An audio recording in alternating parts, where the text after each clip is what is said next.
interpretación posible. Invitamos al espectador a hacer sus propios juicios basados en la información disponible. Esta noche, en Encuentros, veremos experiencias en la agonía. Al incorporarme dije, Dios mío, estoy en el cielo. ¿Podría ser la prueba de vida después de la muerte? Es cierto, allá hay un allá. ¿O sigue siendo el misterio más grande de la vida? No tengo ninguna duda al respecto de que hay vida después de morir. ¿Qué es lo que nos pasa después de morir? Las grandes filosofías y religiones del mundo se han dirigido al enigma. La ciencia está empezando. Hola, soy Tim White. Hoy veremos a personas que han sido declaradas clínicamente muertas y que han sobrevivido para contarnos su profunda experiencia, la que tienen los que agonizan en Encuentros. Y en ese punto empieza a aparecer. Tenía grandes ojos oscuros y manos como garras. Comencé a percibir, a saber y a sentir. Sí, creo en la vida después de la muerte. He estado ahí. Tenemos una muy ligera idea de lo que la mente puede hacer. Es una conexión con lo desconocido. Experiencias en la agonía. ¿Qué pasa cuando morimos? La pregunta ha sido fundamental para la humanidad desde el comienzo. La más reciente encuesta Gallup informa que el 70% de nosotros creemos en la vida después de la muerte. Si hay de hecho vida futura, ¿cómo podría ser? ¿Bellos portales, ángeles celestiales, reunión con seres amados? Algunos dicen que la solución se puede encontrar escuchando a los que han tenido una experiencia en la agonía. Yo sí creo en la vida futura. Es bueno, yo ya estuve ahí. Me sentí más viva en realidad. No es un viaje gratis, pero todos lo haremos tarde o temprano. Eso sí es seguro. El viaje es la experiencia de la agonía que incluye uno o más de lo siguiente: abandonar el cuerpo, ver una luz brillante, ver a otros, posiblemente seres amados o difuntos, o un ser de luz, ver toda nuestra vida, regresar al cuerpo. Eso pasó cuando tenía 19 años de edad, peleando en Vietnam como soldado. Herido por artillería enemiga y aliada que le sacó el ojo derecho y dañó sus cuerdas vocales, Bill Vandenbush creía que había muerto. Estaba en el suelo y lo siguiente que recuerdo es que el mundo no había más disparos, no más ruido. Estaba en un corredor oscuro y de pronto entré a una luz blanca y brillante. Podríamos llamarle Dios o tal vez cielo o tal vez como ustedes quieran decirle. Tan hermosa era esa luz que le dio a entender a Bill que no podía quedarse. Era como volver porque había otro propósito, cumplir otras cosas y no estaba listo aún. Así que volví y regresé al corredor oscuro y de pronto estaba en el suelo en zona de guerra. Oía las bombas, oía los disparos, no importaba qué pasara, ese día no iba a morir. Vamos a morir, no hay duda, pero eso ya no va a asustarme. No le temo a la muerte, sé que es tranquila. Había crecido pensando que cuando se muere hay una completa extinción de nuestra conciencia. Nunca se me ocurrió que había una vida después de la muerte. El doctor Raymond Moody, profesor de psicología en el colegio West Georgia, inventó el término experiencia del que agoniza en 1975, cuando publicó una colección de anécdotas de los que describieron sus experiencias estando oficialmente muertos. Es una sorpresa que en las culturas de todo el mundo la gente describa la misma serie de eventos. El corazón de esa experiencia tiene varias etapas definitivas. El doctor Kenneth Ring, profesor de psicología en la Universidad de Connecticut, condujo un más sistemático estudio del fenómeno. Como Moody, describió lo que ocurre en la mayoría de estas experiencias. Hay una sensación de separación del cuerpo físico. El poder mirarlo como un espectador desde una posición elevada arriba de él. Yo recuerdo estar arriba en un rincón de una habitación donde estaban los doctores. Estaban rodeando la mesa como si fueran enanos o algo así.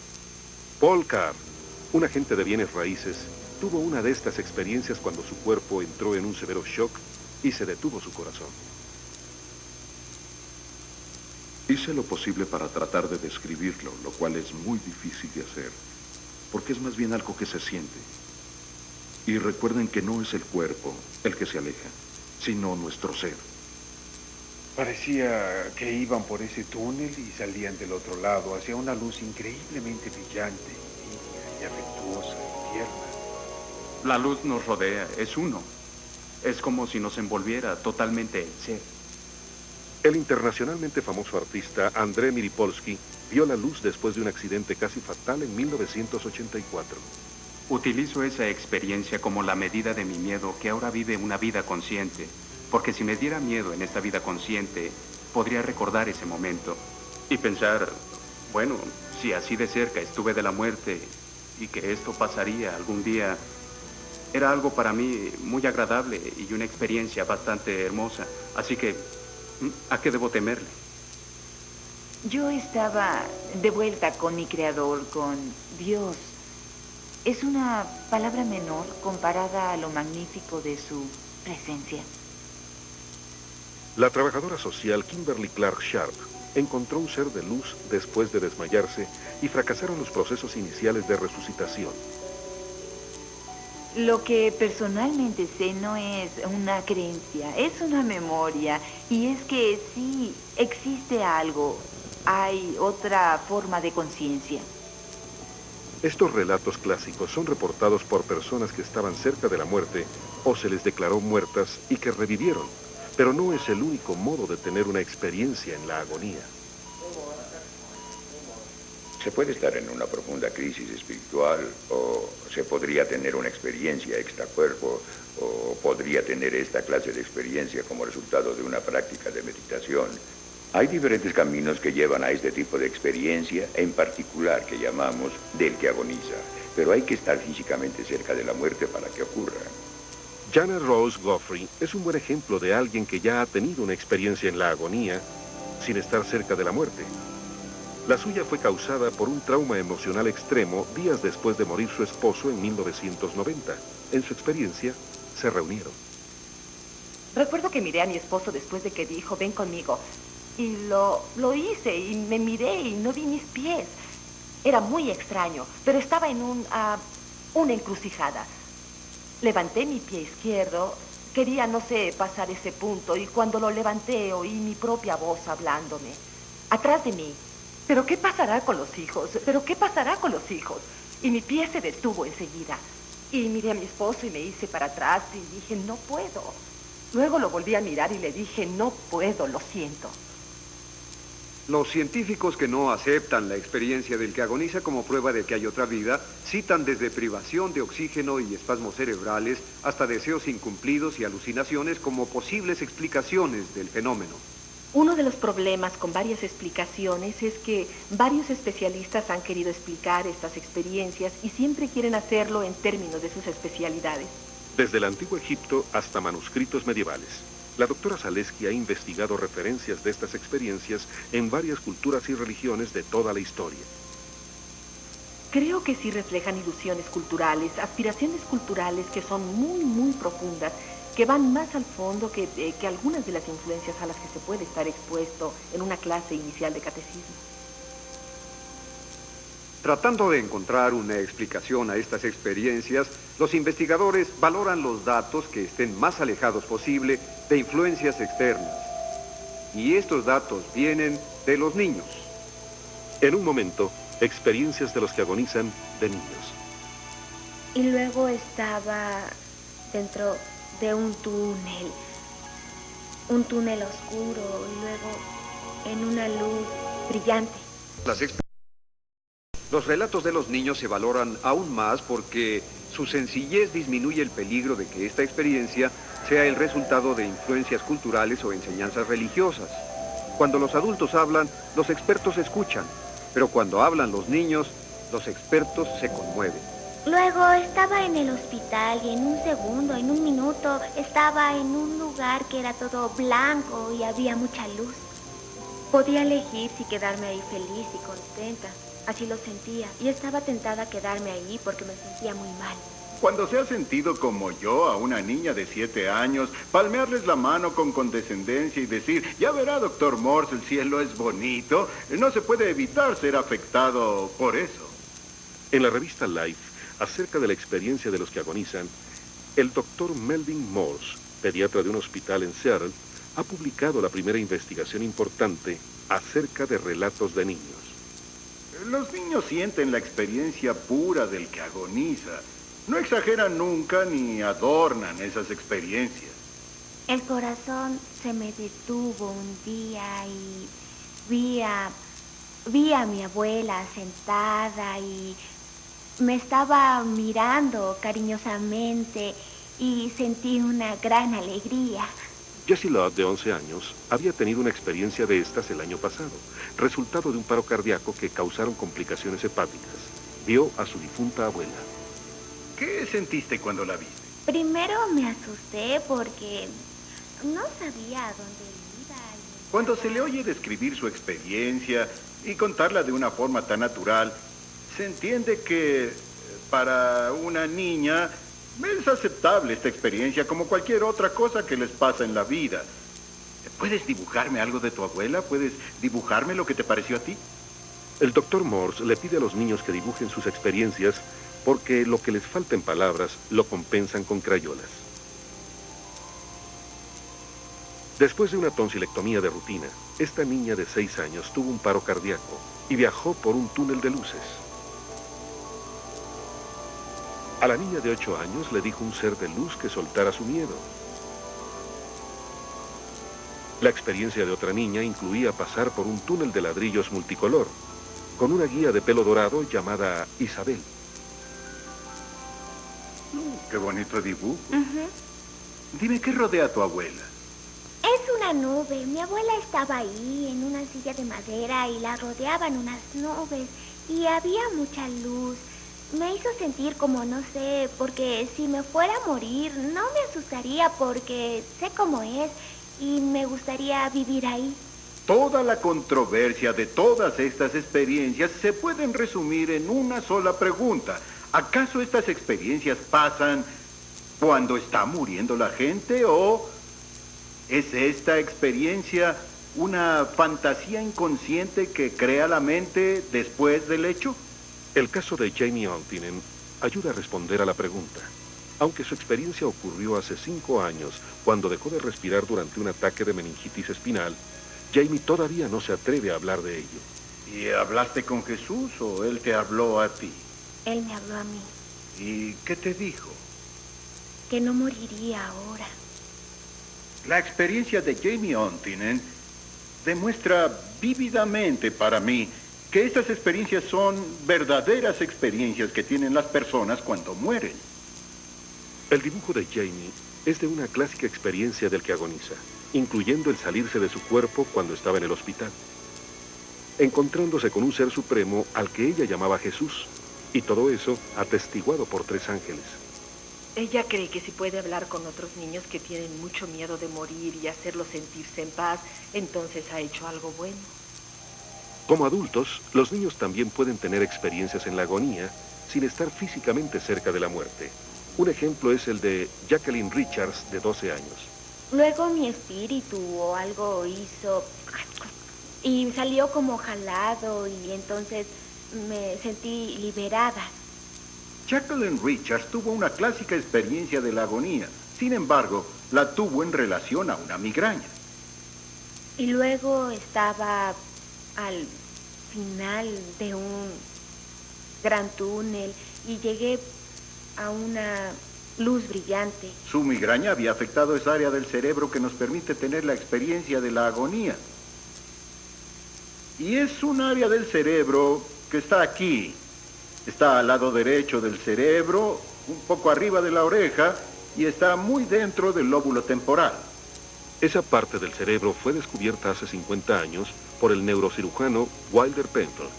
Cuando estimulaba los lóbulos temporales de sus pacientes, algo muy curioso sucedía. Describieron casi todos los elementos de la experiencia de la agonía, salvo la luz. Esa luz no se puede explicar con actividad eléctrica dentro del lóbulo temporal. ¿Por qué es la luz el único elemento de estas experiencias que no se puede duplicar en el laboratorio? Es un reto para el investigador que ahora trata de entender la naturaleza de la experiencia de la agonía. En un momento, ¿Podría este hombre tener una experiencia de la agonía en este ambiente especialmente diseñado? Es suficiente para mí decir si funciona. Yo sé que funciona. No sé, fallecido. Y habiendo dado a luz también, yo les aseguro que es más sencillo morir. Si hay un infierno, es vivir en la tierra por los problemas que tenemos, porque esos no los hay en el otro lado. Es cierto que allá hay una ya, está ahí para todos los seres humanos. Estaba consciente de eso en el momento y lo sigo estando. Comentarios iguales a este, de personas que han tenido estas experiencias, impulsan a los investigadores a buscar pruebas científicas de que estas experiencias son la prueba de una vida en el futuro. La película Línea Plana dramatiza el hecho provocando un paro cardíaco, una alternativa que presenta profundas preguntas morales, pero otros métodos más seguros están siendo desarrollados para recrear los elementos de una experiencia de la agonía. Básicamente nuestro procedimiento es que llevamos a las personas a un sitio aislado y muy íntimo en el campo, en un marco muy hermoso, un lugar muy pacífico. El sujeto se coloca en una cama que está equipada con varias formas de bocinas y equipo electrónico que pueden facilitar un estado de profundo relajamiento. Los clientes a menudo describen que entran en el estado extracorporal. Sintiendo el efecto de la música, está el sujeto de investigación Skip Johnson. Siento que la música sube por mi cuerpo y llega en lo profundo de la espina y luego de pronto se relaja uno, sintiéndose bien y se pierde la noción de todo. Me entregué a la experiencia y me encontré flotando arriba de mi cuerpo. Fue suficiente para que yo dijera, sí funciona, sé que funciona. Estas experiencias, impresionantes como son, asombrosas como son y dramáticas como son, no constituyen pruebas científicas de que vivimos después de morir. No creo que estas experiencias que investigan deberían establecer una vida futura, así lo creo. La ciencia, como ahora la entendemos, no está capacitada para probar o refutar que hay vida o no después de la muerte. Los neurólogos lo explican en términos neurológicos, los psicólogos lo explican en términos psicológicos y así uno tras de otro. Y hay docenas de explicaciones, pero nunca le hacen justicia al total significado de la experiencia. El significado de estas experiencias para mí es que hacen hincapié en nuestra propia pobreza espiritual. Y me he dado cuenta de que no hacemos caso de la muerte, nunca se habla de ella. En un momento, el impacto de experiencias en la agonía de los que la han tenido. El primer mes cuando volví, solamente quería morir. Las investigaciones indican que la mayoría de los que han tenido esta experiencia creen que es la prueba de una vida futura, un mundo lleno de luz y belleza, donde todos los enigmas de la vida se esclarecen, pero por desgracia, estas experiencias no crean un anhelo por la muerte. Más bien intensifican el compromiso con la vida. Soy Hannah Roth Godfrey. Tuve una experiencia de agonía en abril de 1990, extracorporal, todo.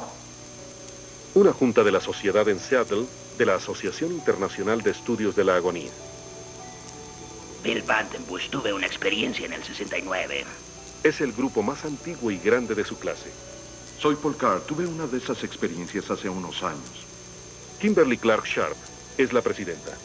El propósito de nuestro grupo es ratificar esas experiencias. Pero más bien queremos que todos nos cuenten acerca de ellas. Sentí que han tratado de contar su experiencia y llegan a esta parte y no sienten la emoción. Discúlpenme, pero cuando siento esto, cuando no lo puedo contar con el espíritu y no puedo recordar lo que sentí, entonces es una me experiencia parece espiritual y produce profundos cambios en estas personas. Como resultado de esa experiencia, mi educación religiosa, entre comillas, ha cambiado bastante. Mi espiritualidad se ha hecho más profunda y sincera. El cielo se me abrió y todo lo que quería saber se me reveló. A menudo nos dicen que esta visión los ha inspirado a aprender, que quieren continuar y tratar de entender el mundo en que vivimos. Y claro, eso elimina totalmente el temor a la muerte. Mi actitud ahora por todo esto es que la Tierra y vivir en ella no es nada más que una escuela gigante. Y estamos aquí para aprender, y estamos aquí para madurar, y será un placer cuando me gradúe. Es una experiencia que los ha cambiado dramáticamente. Creo que ese efecto también se ha transmitido a la gente a la que se la cuenta. Ahora entiendo que el proceso de morir es dichoso, intensamente espiritual. Y para alguien como yo, que nunca ha tenido una experiencia espiritual en su vida, estoy ansioso de ver ese aspecto. Él me explicó, es más, sus palabras exactas para mí fueron, tú todavía no estás lista. Yo regresé apreciando la vida que antes no apreciaba. Cambié en un parpadeo. Esa experiencia me cambió para siempre. Pero lo que más agradezco es no tener miedo a morir. Fue una de las cosas esplendorosas que nunca había experimentado. Con todos los que he hablado que han tenido esta experiencia, tienen una muy especial cualidad en ellos que los hace un poco diferentes a los que no la han tenido. Sin embargo, no es una diferencia de la que se ufanan. Es una diferencia que exhiben para que otros vean, toquen y sientan, y que quieren compartir con todos. De la muerte no se trata, sino de agonizar. Pero está más cerca de la muerte que cualquier cosa que haya llegado antes. Y en esto está la esperanza. Y si hablar de esta experiencia le da a alguien que sufre, ya sea por angustia o por problemas de salud o por temor a la mortalidad, cualquier clase de consuelo vale la pena. Las personas que han visto esta noche han compartido con nosotros esta profunda experiencia que ha seguido afectando sus vidas a diario. Sí, como dicen algunos, estas experiencias son solamente el resultado de un trauma físico o influencia religiosa o anhelo por algo, que hay entonces del aspecto espiritual de la experiencia. ¿Podría ser esta experiencia un simple vistazo de lo que nos espera en una vida más allá de esta? Las investigaciones continúan, al igual que las preguntas. Muchas gracias, soy Tim White. Hasta luego.